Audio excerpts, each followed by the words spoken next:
कमरे में चारों तरफ खामोशी छाई हुई थी। अर्जुन की सांसें तेज चल रही थी। उसकी आंखों के सामने खड़ा था कालवन, जिसने अभी अभी उससे एक ऐसी बात कही थी जिसने उसकी रूह तक हिला दी। मुझे एक जिंदा शरीर चाहिए और वो शरीर तेरा है। अर्जुन के हाथ कांपने लगे, उसके माथे पर पसीना बहने लगा, लेकिन उसने हिम्मत जुटाकर कालवन की तरफ देखा। नहीं, ये नहीं हो सकता। मैं अपनी माँ को बचाने आया था, अपनी जान देने नहीं। हर सौदे की एक कीमत होती है अर्जुन। तूने बिना सोचे समझे काला पत्थर उठाया था। उसी पल तेरी किस्मत मेरे साथ बंध गई थी। तुमने मुझे धोखा दिया। धोखा? मैंने तुझसे सिर्फ वही लिया जो इस जंगल का नियम है। अर्जुन गुस्से और डर से कांप रहा था। उसने पहली बार महसूस किया कि कालवन कोई इंसान नहीं, बल्कि एक ऐसी अंधेरी शक्ति है जिसे छूना भी नामुमकिन है। तो तुम आखिर हो कौन? मैं मौत नहीं हूं, मैं सिर्फ उसका संदेशवाहक हूं। संदेशवाहक? हाँ, असली मालिक अभी जागा भी नहीं है। इतना कहते ही अचानक कमरे का तापमान और गिर गया।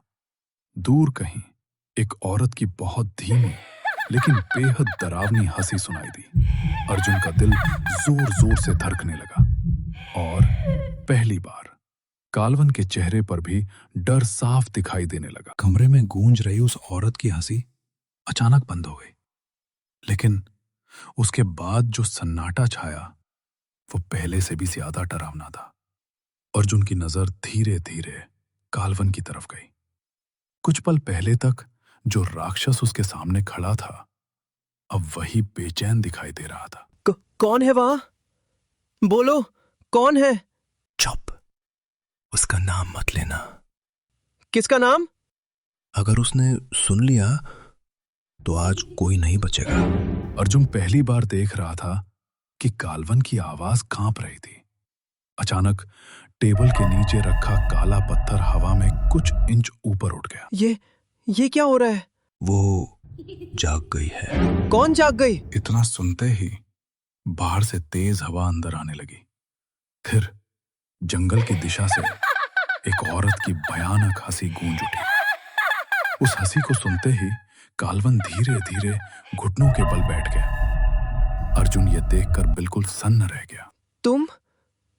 तुम तो सबसे शक्तिशाली थे, फिर तुम किससे डर रहे हो?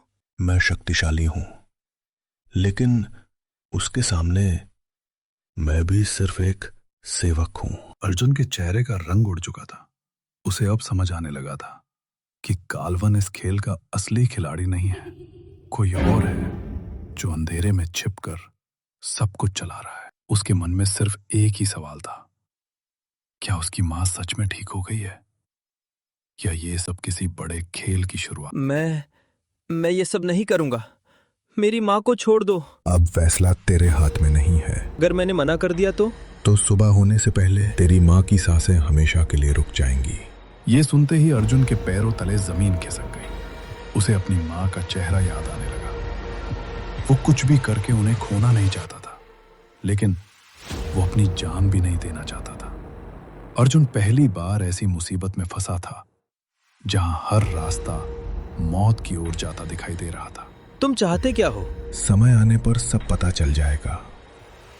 अभी सिर्फ इतना याद रख, आज की रात खत्म नहीं हुई है। इतना कहकर कालवन धीरे धीरे काले धुएं में बदलने लगा और कुछ ही सेकंड में वो अर्जुन की आंखों के सामने से गायब हो गया। कालवन के गायब होते ही अर्जुन ने राहत की सांस ली, लेकिन उसी समय बाहर से उसकी माँ की आवाज आई। अर्जुन बेटा, अभी तक सोया नहीं?